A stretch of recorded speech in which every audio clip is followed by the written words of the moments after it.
Boa noite, pessoal, inscritos aí do meu canal do YouTube. Quero agradecer a vocês por ter entrado no meu canal lá e pedir desculpas, né? Porque infelizmente estava travando muito, tanto o som como a imagem, e não ia ficar legal, né? Então eu optei por cancelar a live. Estou gravando aqui e depois já vou disponibilizar no meu canal para que vocês possam assistir e depois lá vocês possam é, compartilhar lá, dizer o que vocês acharam. Vocês podem comentar nos comentários, opinarem e dê seu like para que essa mensagem, o seu joinha, né, aquele joinha lá assim, vocês dê para que esse vídeo possa chegar até mais pessoas, né? E assim pessoas possam estar sendo edificadas pelo nome de Jesus. Nós estamos passando dias difíceis, né? Eu estava vendo hoje o número de mortos é, aqui no estado de São Paulo é, já passou de 400 por conta do coronavírus ou Covid-19 e também, né, o número de infectados também que já chegou a mais de 8 mil, né? Então a gente vê isso com uma certa preocupação, né? E muitas pessoas estão aflitas, desesperadas, estão tentando buscar uma saída, uma resposta. E eu digo para você, a resposta ela está em Deus. Sabe por quê? Olhando aqui a palavra de Deus, analisando aqui num texto sagrado, que é a minha leitura que eu vou fazer aqui, eu vou usar dois textos, vou usar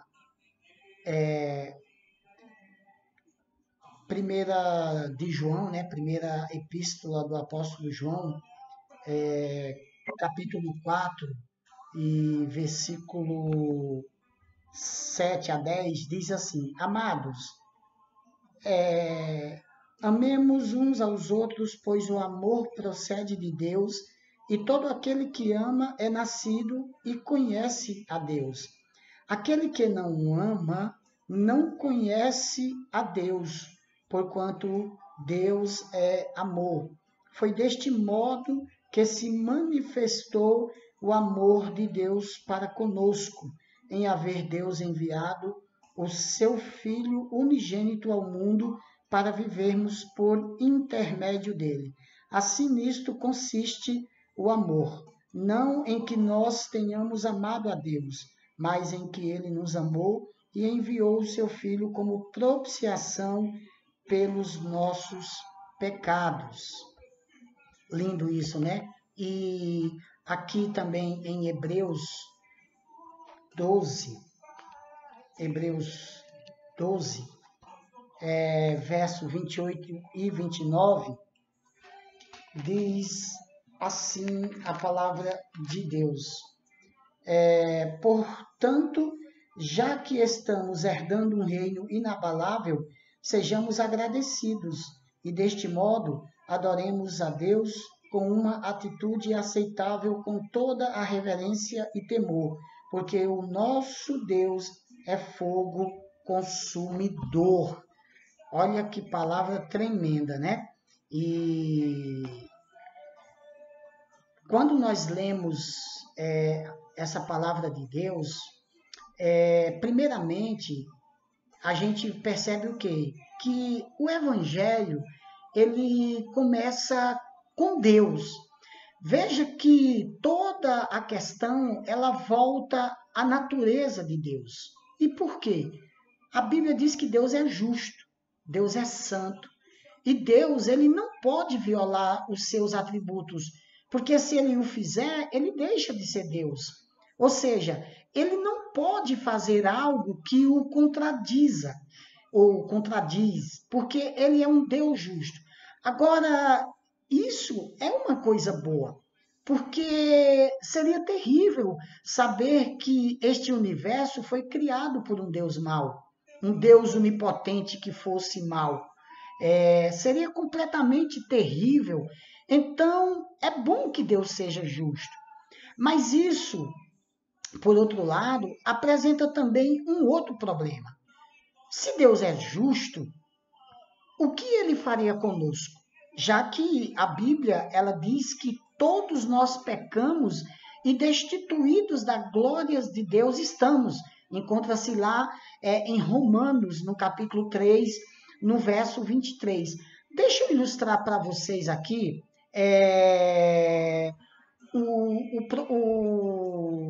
o problema para vocês entenderem. Alguns dias atrás, eu estava ouvindo uma pregação de um pastor, né, esses da mídia aí, e ele tinha sido convidado para dar uma palestra numa faculdade lá na Europa. E nessa pregação, ele disse, né, que já sabia que a multidão daquela universidade ia ficar contra ele. Por quê? Por causa das suas posições teológicas, né? Eles tinham a ideia que esse pregador ele iria chegar com uma mensagem tipo daquela ali que se você não crê em Deus você vai para o inferno e vai experimentar a ira de Deus e tudo. E engraçado esse pregador dizendo que quando ele subiu no púlpito e aguardava a sua vez de ministrar a palavra, ele começou a orar e na oração dele ele pediu a Deus assim, Senhor, por favor, me ajude com relação a esse público. E disse que Deus, né, o pregador disse que Deus tinha dado para ele sabedoria. Então, quando ele olhou para aquela multidão de universitários, aí iniciou a sua ministração dizendo o quê? Dizendo assim, eu vou compartilhar com vocês a verdade mais assustadora das Escrituras. E ele continuou dizendo e alertando aquele público que ele iria compartilhar a verdade mais assustadora que alguém pode saber sobre Deus. Então, quando os estudantes, né, diante dessa fala desse pregador, eles já estavam todos ansiosos nos seus assentos. Aí o pastor olhou para eles, né, e continuou dizendo: aqui está a verdade mais assustadora das Escrituras, é que Deus é bom. Bom, ele disse que nesse momento o público todo começou a rir e a cochichar uns com os outros e dizerem: ora, qual o problema? E alguns deles realmente disseram: qual o problema com um Deus bom? Quer dizer, por que isso é uma má notícia? Por que é assustador saber que Deus é bom? Porque eles ficaram sem entender.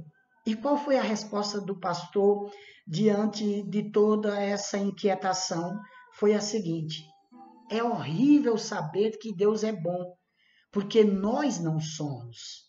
E ele continuou dizendo: então, o que um Deus bom faz com pessoas como nós, pecadores?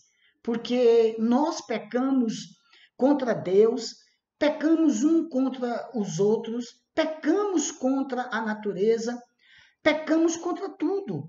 Toda a criação clama pela nossa condenação. Então, se Deus é verdadeiramente justo, então o que ele faz conosco? Se um Deus justo simplesmente perdoa os ímpios, ele não é mais justo. Se um Deus santo chama o ímpio para ele mesmo, para ter comunhão com ele, então não é mais um Deus santo. Então a grande questão de toda a Bíblia é esta: como um Deus justo perdoa o homem ímpio e continua sendo justo? Como um Deus santo chama o ímpio para ter comunhão com ele e ainda continua sendo santo? E a resposta, segundo esse pregador, ele disse, a resposta se encontra na cruz de Jesus Cristo. Oh, que maravilha! Na cruz, Jesus Cristo, vemos essa revelação tremenda e única da completude de Deus, porque esse é um dos atributos de Deus, é que Deus é amor, que Deus é justo. Ele tem que condenar nossos pecados, porque Deus é amor. Então, o que Deus precisou fazer? Ele se torna um homem em seu Filho, Jesus Cristo, e vive uma vida perfeita como homem, e então vai até aquele madeiro. E no madeiro, os nossos pecados, ou seja, os pecados de seu povo, são lançados sobre ele. E toda a justiça de Deus, toda a ira de Deus que nós merecíamos, ela é jogada sobre a cabeça de Jesus Cristo. E a medida exata necessária para satisfazer completamente a justiça de Deus, depois de sofrer, qual foi a frase que Jesus disse? Jesus disse, está consumado. Isso quis dizer que ele fez aquilo que foi exigido para poder satisfazer a justiça de Deus contra o seu povo. Ele pagou o preço por completo. E isso, meus queridos, é tão importante que se entenda que não foi, nossos pecados não foram expiados simplesmente porque os romanos bateram e pregaram Jesus na cruz. Não, não. Os nossos pecados foram expiados porque naquela cruz ele carregou o nosso pecado. Ele agradou ao Senhor. E agradou também ao Senhor moê-lo, como diz na própria palavra. A ira de Deus que deveria ter caído sobre mim, sobre você, caía sobre o seu único filho amado. E ele sofreu na íntegra, ele morreu, porque a Bíblia diz que o salário do pecado é a morte. Só que no terceiro dia, ele ressuscitou dentre os mortos. E agora ele está assentado à direita de Deus. E não há nenhum outro nome, nenhum nome em qualquer mundo, não há outro nome dado ao homem pelo qual possamos ser salvos, exceto pelo nome de Jesus Cristo. Porque a Bíblia diz que Jesus, ele é o caminho, ele é a verdade, ele é a vida. E ninguém vem ao Pai a não ser por ele. Porque há apenas um Deus e um mediador entre Deus e o homem, Jesus Cristo, o homem. Para quê? A fim de que sejam salvos. Então, a Bíblia chama todo homem a se arrependerem de seus pecados e crer no Evangelho. E o que significa se arrepender? Muitos têm definido o termo como mudar a mente de alguém. E realmente é isso o que significa no grego original. E essa verdade está aí na Bíblia, você pode ver ela, mas ela quer dizer muito mais do que você e eu podemos conceber em nossa cultura hoje. Você pode até pensar, bem, mudar a mente de alguém é muito superficial. Bom, pode ser, mas não é se você entender o que é a mente. A mente na Bíblia, ela se refere ao nosso intelecto, ou seja, ao nosso coração. É o centro de todo o controle do ser humano e o centro de controle de nossas vontades, das nossas emoções, do nosso intelecto, do processo de tomada de decisão. Então, o que ele está dizendo é que se eu e você mudar a nossa mente, tudo mais mudará junto. E eu vou dar uma descrição perfeita desse arrependimento. O apóstolo Paulo, ele teve uma mudança de mente. Veja, quando o apóstolo Paulo, que ainda se chamava Saulo, ele saiu para ir à estrada de Damasco, ele saiu com ordens para capturar cristãos. E por quê? Bem, porque era nisso que ele acreditava, era isso que ele pensava. Paulo, ele pensava que Jesus de Nazaré era o maior blasfemo que já tinha existido. Era isso que ele achava. E ele também pensava que os cristãos eram uma seita terrível que teria que ser destruída. Era esse o pensamento do apóstolo Paulo. E então, a Bíblia diz que no caminho de Damasco, ele teve um encontro com o Cristo ressurreto. E o que foi que aconteceu? O que aconteceu é que seu pensamento mudou. Toda a realidade provou que Paulo, a sua mente e o seu conceito, eles estavam errados. Tudo que ele pensava sobre a realidade, principalmente em relação a Deus, estava errado. Por quê? Porque ele reconheceu que estava errado e começou a pensar completamente diferente. Ele agora pensava que Jesus era o Filho de Deus e o tão esperado Messias. Ele agora pensava que os cristãos eram o próprio povo de Deus, o próprio Israel de Deus. E por que seus pensamentos mudaram? Tudo mais nele mudou. E depois dele ser batizado, a Bíblia diz que ele começou a ministrar e pregar o evangelho e ser perseguido pela mesma fé que antes ele perseguia. Entendeu? Então veja que arrepender-se é perceber que todo o seu pensamento, a sua visão sobre a realidade estava errada. E então ele vê e se submete à verdade de Deus sobre quem ele é, sobre quem você é e sobre quem Jesus é e o que ele fez por mim e por você. Bem, a questão é, e a pergunta que se faz é, você se arrependeu? A sua mente mudou? Essa mudança de mente levou você a uma mudança de intelecto, de vontades, de suas emoções? O pecado que antes você amava, agora você odeia? A santidade que antes você ignorava, agora você a deseja? O Cristo com quem você não tinha parte, de quem você vivia separado, você agora o estima e o deseja e o quer verdadeiramente na sua vida? Você considera que o reino do céu seja algo de grande valor? Se estas são as suas convicções, então eu quero dizer que estas são, sim, algumas evidências de que realmente a obra de arrependimento, ela tem sido feita em seu coração. Não apenas temos que nos arrepender, mas devemos crer em Jesus Cristo para conhecermos que não há absolutamente nada, meus amados, nada em nós que pode nos salvar. E como diz o escritor de um hino, e nesse hino tem uma estrofe que ele diz assim: nada em minhas mãos eu trago, mas apenas a cruz de Cristo eu clamo. Ou seja, é um reconhecimento de que você tem apenas uma esperança e que 100% dessa esperança se encontra na pessoa e na obra de Jesus Cristo.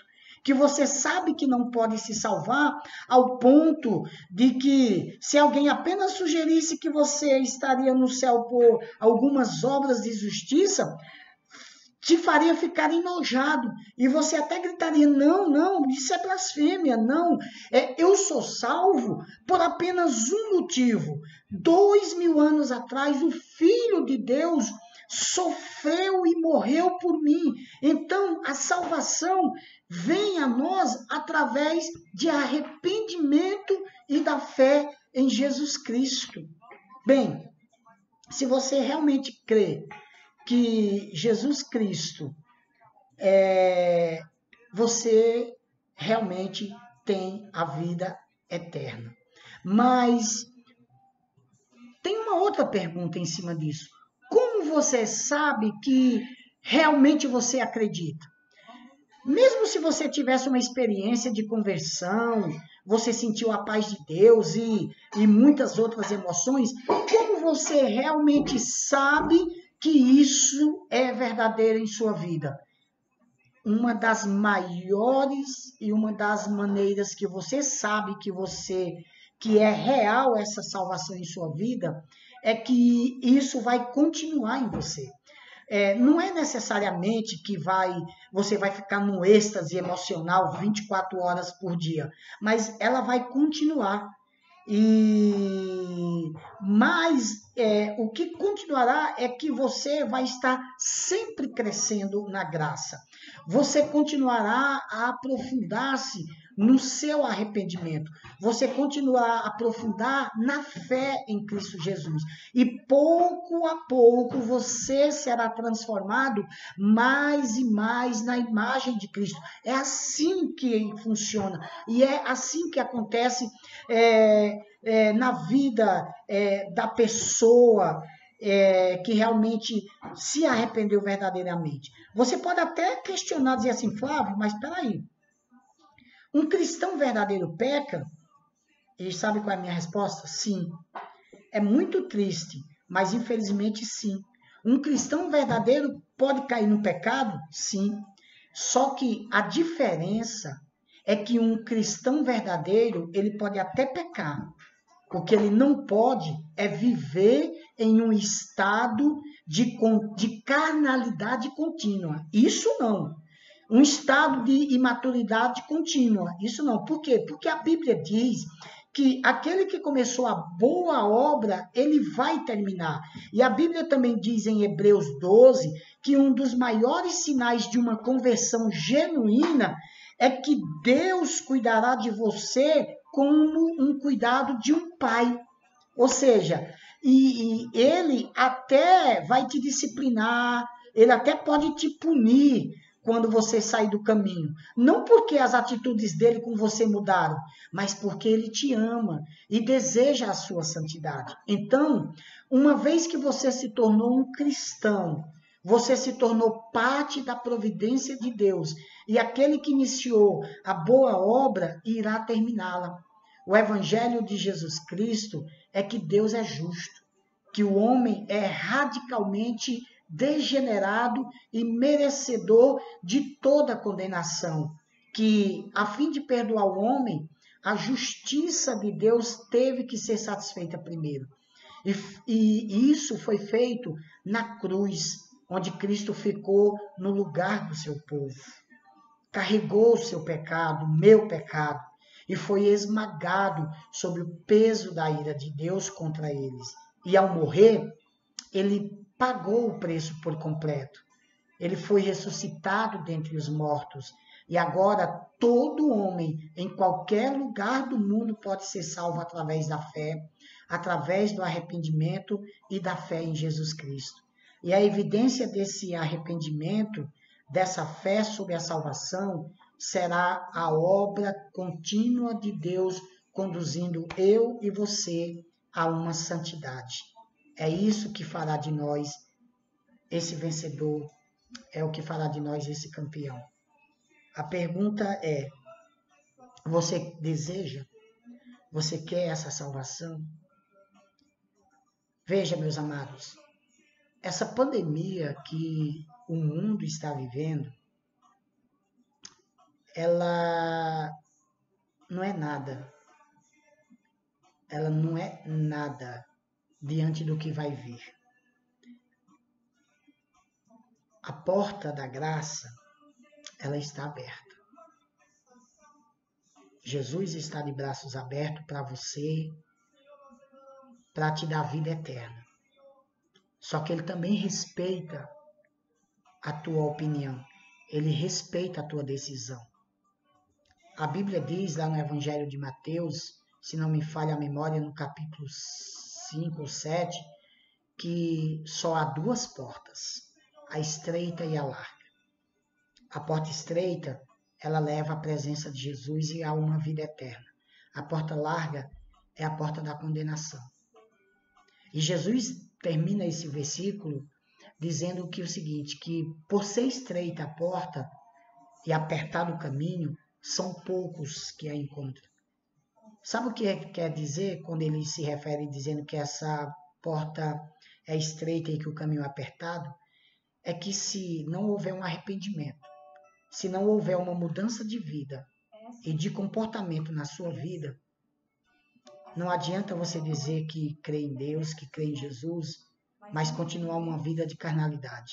Não, você está vivendo um engano.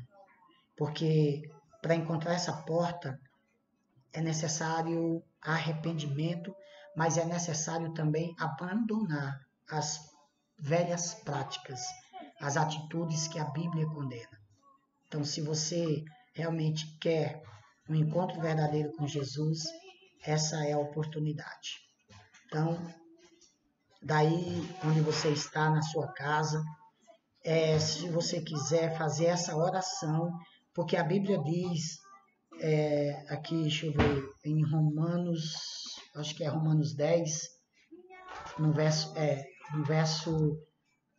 9, Romanos 10, verso 9, diz assim: se com tua boca confessares que Jesus é Senhor e creres em teu coração que Deus o ressuscitou dentre os mortos, serás salvo. Então, se você quer uma mudança de vida e você quer uma experiência com Jesus, daí mesmo onde você estiver, faça essa oração junto comigo, repita ela comigo, que a Bíblia diz que quando você faz isso, o teu nome estará sendo escrito no livro da vida. Porque quando Jesus voltar, ele vai abrir o livro da vida. E a Bíblia diz em Apocalipse que o nome que não for encontrado no livro da vida será condenado. Então, faça essa oração se você assim quiser. E eu já estou encerrando esse vídeo e que Deus possa abençoar você. Ore comigo. Pai, eu me arrependo dos meus pecados e confesso que eu quero entregar minha vida para o Senhor Jesus. Escreve o meu nome no livro da vida, perdoa todos os meus pecados, me liberta de tudo aquilo que é ruim, que não te desagrada, e me ajuda a caminhar firme com o Senhor, meu Deus, em nome de Jesus. Que Deus possa abençoar vocês e derramar da infinita graça e misericórdia sobre cada um de vocês. Ouça esse louvor.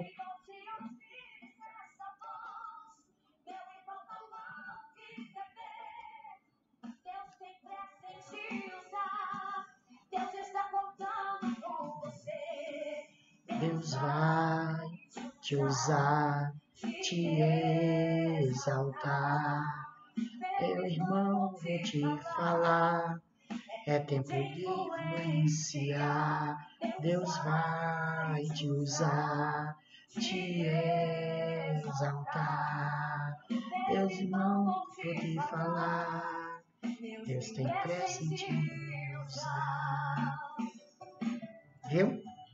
É assim. Assim como Deus fez comigo, Deus pode fazer com você. Que essa palavra fique no teu coração e que Deus nos abençoe.